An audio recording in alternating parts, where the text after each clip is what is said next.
Hi hello ನಮಸ್ತೆ, ಹೇಗಿದ್ದೀರಿ ಎಲ್ಲರೂ? ನಾನು ಮುಮ್ತಾಜ್. ಬನ್ನಿ ಇವತ್ತಿನ ರೆಸಿಪಿ ನೋಡೋಣ. ಇವತ್ತು ನಾನು ಅಕ್ಕಿ ಉದ್ದಿನ ಬೇಳೆ ಇಲ್ಲದೇನೆ ತುಂಬಾ ಸುಲಭವಾಗಿ ಮಾಡುವಂಥ ಒಂದು 20-25 ನಿಮಿಷದ ಒಳಗಡೆ ಮಾಡುವಂಥ ಒಂದು ಇಡ್ಲಿ ರೆಸಿಪಿ ತೋರಿಸ್ತಾ ಇದ್ದೀನಿ. ತುಂಬ ಚೆನ್ನಾಗಿರುತ್ತೆ, ಸಾಫ್ಟ್ ಆದಂಥ ಇಡ್ಲಿ. ಇದು ನಾವು ಮಿಕ್ಕಿದ ಅನ್ನದಿಂದ ಮಾಡುವಂಥ ಒಂದು ಇಡ್ಲಿ. ಇದು ನಾವಿವಾಗ ರೈಸ್ ಎಲ್ಲ ಮಾಡಿದರೆ ಸ್ವಲ್ಪ ಜಾಸ್ತಿ ಆದರೆ ನೀವು ಈ ಥರ ಇಡ್ಲಿ ಮಾಡಿ ನೋಡಿ, ತುಂಬ ಚೆನ್ನಾಗಿರುತ್ತೆ, ಸಾಫ್ಟ್ ಆಗಿರುತ್ತೆ. ಅದರ ಜೊತೆಗೆ ಒಂದು ಸ್ಪೆಷಲ್ ಚಟ್ನಿ ಕೂಡ ತೋರಿಸ್ತಾ ಇದ್ದೀನಿ. ಚಟ್ನಿ ಕೂಡ ಹಾಗೇನೆ ತುಂಬ ಚೆನ್ನಾಗಿರುತ್ತೆ. ನೀವು ಒಂದು ಸಲ ಆದರೂ ಮಾಡಿ ನೋಡಲೇಬೇಕು, ನಿಮ್ಗೆಲ್ಲರಿಗೂ ಇಷ್ಟ ಆಗ್ಬೋದು. ಬನ್ನಿ ನೋಡೋಣ. ನೋಡಿ, ಫಸ್ಟ್ ಒಂದು ಬೌಲ್ನಷ್ಟು ಅನ್ನ ಉಂಟು ನೋಡಿ. ಈ ಒಂದು ಬೌಲಲ್ಲಿ ಒಂದು ಬೌಲ್ ಫುಲ್ಲಾಗಿ ರೈಸ್ ಉಂಟು. ಇದೇ ಬೌಲಲ್ಲಿ ನಾವು ಯಾವ ಬೌಲಲ್ಲಿ ಅನ್ನ ತಗೊಳ್ತೀವೋ ಅದೇ ಬೌಲಲ್ಲಿ ಇದಕ್ಕೆ ಇದು ಉಳಿದ ಇಂಗ್ರೀಡಿಯೆಂಟ್ಸ್ ತಗೊಂಡ್ರೆ ಆಯಿತು. ನೋಡಿ, ಅನ್ನವನ್ನು ಈ ಥರ ಒಂದು ಮಿಕ್ಸಿ ಜಾರಿಗೆ ಹಾಕ್ತಾ ಇದ್ದೀನಿ. ಅದೇ ಬೌಲಲ್ಲಿ ಒಂದು ಅರ್ಧ ಬೌಲ್ನಷ್ಟು ನೀರು ಹಾಕ್ತಾ ಇದ್ದೀನಿ. ನೀರು ಹಾಕಿಬಿಟ್ಟು ಇದು ಫಸ್ಟ್ ಚೆನ್ನಾಗಿ ರುಬ್ಕೋಬೇಕು, ನೈಸಾಗಿ ರುಬ್ಕೊಳ್ಳಿ. ನೋಡಿ, ಈ ಥರ ಜಾಸ್ತಿ ನೀರು ಹಾಕಲಿಕ್ಕೆ ಹೋಗ್ಬಿಡಿ, ಇಷ್ಟು ಸಾಕು, ಈ ಒಂದು ಹದದಲ್ಲಿ ಸಾಕು. ನೋಡಿ, ಈ ಥರ ರುಬ್ಕೊಂಡಿದ್ದೇನೆ. ಇನ್ನು ಅದೇ ಬೌಲಲ್ಲಿ ನಾವಿವಾಗ ರೈಸ್ ತಗೊಂಡ ಬೌಲಲ್ಲೇ ಅದರಲ್ಲಿ ಒಂದು 3/4 ಕಪ್ಪಿನಷ್ಟು ರವೆ ತಗೋಬೇಕು. ನೋಡಿ, ಇಷ್ಟು ರವೆ ತಗೊಂಡಿದ್ದೇನೆ, ಕಾಣುತ್ತಲ್ಲ. ರವೆ ಸ್ವಲ್ಪ ರೋಸ್ಟ್ ಮಾಡ್ಕೊಳ್ಳಿ ಫಸ್ಟ್, ಅಂದರೆ ಒಂದೆರಡು ನಿಮಿಷ ಚೆನ್ನಾಗಿ ಒಂದ್ಸಲ ಒಂದು ರೋಸ್ಟ್ ಮಾಡಿದರೆ ಆಯಿತು. ಜಾಸ್ತಿ ಅಲ್ಲ, ಒಂದು ಅಥವಾ 2 ನಿಮಿಷ ಅಷ್ಟು ಸಾಕು. ನೋಡಿ, ಇದು ರವೆ ಹಾಕಿದ್ದೇನೆ. ಆಮೇಲೆ ಅದರ ಜೊತೆಗೆ ರುಚಿಗೆ ತಕ್ಕಷ್ಟು ಉಪ್ಪು ಹಾಕೊಳ್ಳಿ. ಚೆನ್ನಾಗಿ ಫಸ್ಟ್ ಮಿಕ್ಸ್ ಮಾಡ್ಕೊಳ್ಳಿ. ಆಮೇಲೆ ಸ್ವಲ್ಪ ನೀರು ಹಾಕಬೇಕು. ನೀರು ಹಾಕಿಬಿಟ್ಟು ಸ್ವಲ್ಪ ಲೂಸಾಗಿ, ಸ್ವಲ್ಪ ಗಟ್ಟಿಯಾಗಿ ಉಂಟಲ್ಲ, ಇಷ್ಟು ಗಟ್ಟಿ ಬೇಡ, ನಾನು ತೋರಿಸ್ತೀನಿ ಇಷ್ಟು ಇದ್ರದ, ಆ ಥರ ಮಾಡ್ಕೊಂಡ್ರೆ ಆಯಿತು. ಸ್ವಲ್ಪ ನೀರು ಹಾಕ್ಬಿಟ್ಟು ಒಂದು ಸಲ ಚೆನ್ನಾಗಿ ಮಿಕ್ಸ್ ಮಾಡ್ಕೊಳ್ಳಿ. ಆಮೇಲೆ ಇದಕ್ಕೆ ಸ್ವಲ್ಪ ಮೊಸರು ಹಾಕಬೇಕು.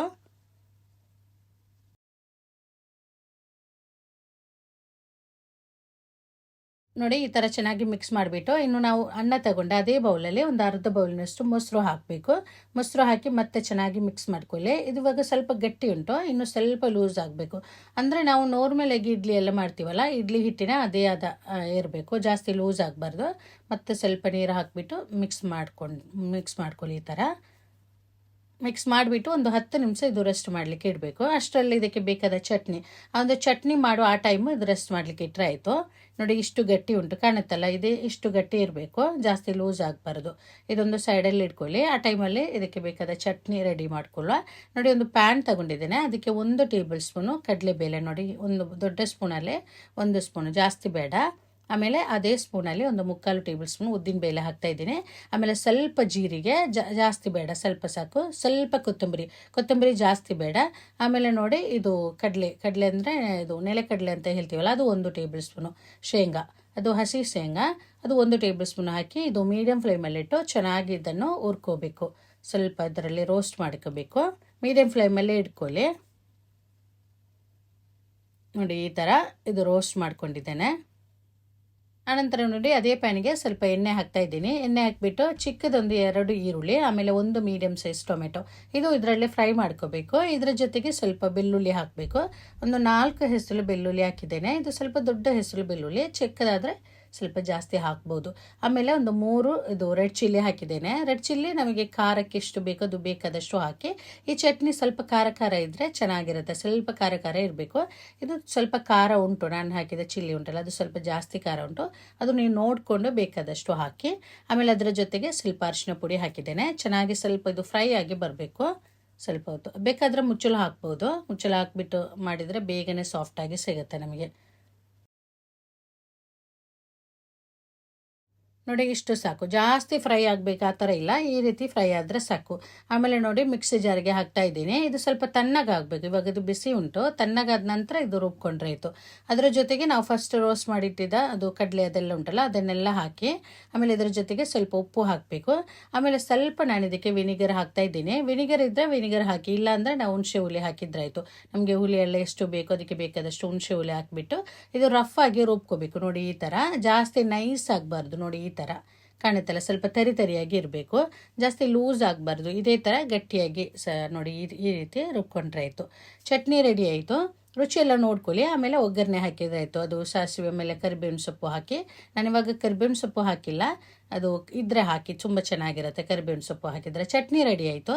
ತುಂಬ ಚೆನ್ನಾಗಿರುತ್ತೆ ಆ ಒಂದು ಚಟ್ನಿ. ನೀವು ಮಾಡಿ ನೋಡಿ, ನಿಮ್ಗೆ ಎಲ್ರಿಗೂ ಇಷ್ಟ ಆಗ್ಬೋದು, ಅಷ್ಟು ಚೆನ್ನಾಗಿರುತ್ತೆ ಚಟ್ನಿ. ಅದು ಚಟ್ನಿ ಆಯಿತು. ಆಮೇಲೆ ನೋಡಿ, ನಾವು ಅದು ರೆಡಿ ಮಾಡಿಟ್ಟಿದ್ದ ಹಿಟ್ಟು ಉಂಟಲ್ಲ, ಅಕ್ಕಿ ಹಿಟ್ಟು, ಇದು ರವೆ ಎಲ್ಲ ಮಿಕ್ಸ್ ಮಾಡಿ ಇಟ್ಟಿದ್ದೇವಲ್ಲ ಇಡ್ಲಿ ಹಿಟ್ಟು, ಅದಕ್ಕೆ ಸ್ವಲ್ಪ ಬೇಕಿಂಗ್ ಸೋಡಾ ಹಾಕಬೇಕು. ಅಂದರೆ ಸೋಡಾ ಪುಡಿ, ನಾರ್ಮಲ್ ನಾವು ದೋಸೆಗೆಲ್ಲ ಹಾಕೋ ಸೋಡಾ ಪುಡಿ ಉಂಟಲ್ಲ, ಅದು ಹಾಕಿ ಚೆನ್ನಾಗಿ ಒಂದ್ಸಲ ಮಿಕ್ಸ್ ಮಾಡ್ಕೊಳ್ಳಿ. ಈ ಥರ ನೋಡಿ, ಇದು ಗಟ್ಟಿ ಆಗಿದ್ರೆ, ಈ ಟೈಮಲ್ಲಿ ಗಟ್ಟಿ ಆದರೆ ಸ್ವಲ್ಪ ಬೇಕಾದರೆ ನೀರು ಹಾಕಿಬಿಟ್ಟು ಲೂಸ್ ಮಾಡ್ಕೋಬೋದು. ಇವಾಗ ಇದು ಗಟ್ಟಿ ಆಗಿಲ್ಲ, ಇದು ಕರೆಕ್ಟಾಗಿ ಉಂಟು, ಈ ಥರ ಉಂಟು. ಕೆಲವೊಂದ್ಸಲ ರವೆ ಆದ್ರಿಂದ ಸ್ವಲ್ಪ ಗಟ್ಟಿ ಆಗಲಿಕ್ಕೆಲ್ಲ ಚಾನ್ಸ್ ಇರುತ್ತೆ. ಆ ಥರ ಗಟ್ಟಿ ಆಗಿದ್ದರೆ ನೀರು ಹಾಕಿಬಿಟ್ಟು ಸ್ವಲ್ಪ ನಾವು ಇಡ್ಲಿ ಹಿಟ್ಟಿನ ಹದದಲ್ಲಿ ಮಾಡಿದ್ರೆ ಆಯಿತು. ಆಮೇಲೆ ನಾವು ನಾರ್ಮಲಿ ಇಡ್ಲಿ ಎಲ್ಲ ಮಾಡ್ತೀವಲ್ಲ, ಸ್ಟೀಮ್ ಮಾಡಿದ್ರೆ ಆಯಿತು. ನೋಡಿ, ಇಡ್ಲಿ ಇದು ಪಾತ್ರೆ ಇಟ್ಟಿದ್ದೇನೆ, ನೀರು ಇಟ್ಟು ನೋಡಿ ಅದರಲ್ಲಿ ಹಾಕಿಬಿಟ್ಟು ನಾವು ಸ್ಟೀಮ್ ಮಾಡಿದರೆ ಆಯಿತು. ನಾರ್ಮಲ್ ನಾವು ಇಡ್ಲಿ ಎಲ್ಲ ಸ್ಟೀಮ್ ಮಾಡ್ತೀವಲ್ಲ, ಅದೇ ಥರ ಸ್ಟೀಮ್ ಮಾಡಿಕೊಂಡ್ರೆ ಆಯಿತು.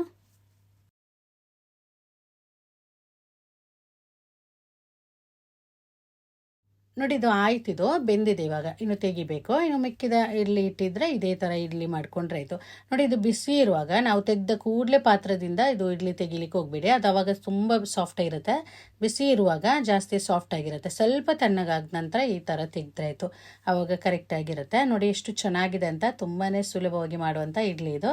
ಇದು ಒಂದು ಅರ್ಧ ಗಂಟೆ ಒಳಗಡೆ ನಮಗೆ ರೆಡಿ ಮಾಡ್ಕೋಬೋದು. ಇಡ್ಲಿ ಮತ್ತು ಚಟ್ನಿ ಎಲ್ಲ ಬೆಳಗ್ಗೆ ಒಂದು ಅರ್ಧ ಗಂಟೆ ಒಳಗಡೆ ಈ ಒಂದು ನಾಷ್ಟ ನಮಗೆ ರೆಡಿ ಮಾಡ್ಕೋಬೋದು. ನೋಡಿದ್ರಲ್ಲಿ ಎಷ್ಟು ಚೆನ್ನಾಗಿದೆ ಅಂತ, ಎಷ್ಟು ಸಾಫ್ಟಾಗಿ ಬಂದಿದೆ ಅಂತ. ನಾರ್ಮಲ್ ಇಡ್ಲಿ ಥರನೇ ನಮಗೆ ರುಚಿಯೆಲ್ಲ, ನಾವು ಇದು ಅನ್ನ ಮತ್ತು ರವೆ ಎಲ್ಲ ಹಾಕಿ ಆ ಥರ ರುಚಿ, ಏನು ಬೇರೆ ರುಚಿಯಲ್ಲ. ನಾವು ನಾರ್ಮಲ್ ಇಡ್ಲಿ ತಿನ್ನೋ ಅದೇ ಥರ ಇರುತ್ತೆ.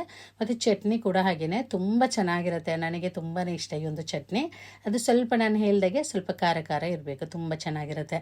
ನೋಡಿದ್ರಲ್ಲ, ನೀವು ಮಾಡಿ ನೋಡಿ. ಇದರಲ್ಲಿ ಏನಾದರೂ ನಿಮಗೆ ಡೌಟ್ಸ್ ಇದ್ದರೆ ಕೇಳಿ. ನೀವು ಏನಾದರೂ ನಿಮಗೆ ಗೊತ್ತಾಗಿಲ್ಲ, ಅರ್ಥ ಆಗಿಲ್ಲ ಅಂದರೆ ಕೇಳಿ. ನೀವು ಮಾಡಿ ನೋಡಿ, ನಿಮ್ಗೆ ಎಲ್ರಿಗೂ ಇಷ್ಟ ಆಗ್ಬೋದು. ಇವತ್ತಿನ ರೆಸಿಪಿ ನಿಮ್ಗೆ ಇಷ್ಟ ಆದರೆ ದಯವಿಟ್ಟು ನನ್ನ ಚಾನೆಲ್ ಸಬ್ಸ್ಕ್ರೈಬ್ ಮಾಡ್ಕೊಳ್ಳಿ. ಹಾಗೆಯೇ ಲೈಕ್ ಮಾಡಿ, ನಿಮ್ಮ ಅಭಿಪ್ರಾಯ ಕಮೆಂಟ್ ಮೂಲಕ ತಿಳಿಸಿ. ಮತ್ತು ನಿಮ್ಮ ಫ್ಯಾಮಿಲಿ ಫ್ರೆಂಡ್ಸ್ ಜೊತೆ ವಿಡಿಯೋನ ಶೇರ್ ಮಾಡಿಕೊಡಿ. ಇನ್ನೊಂದು ಒಳ್ಳೆ ರೆಸಿಪಿಯೊಂದಿಗೆ ಮತ್ತೆ ಸಿಗ್ತೀನಿ. Thank you.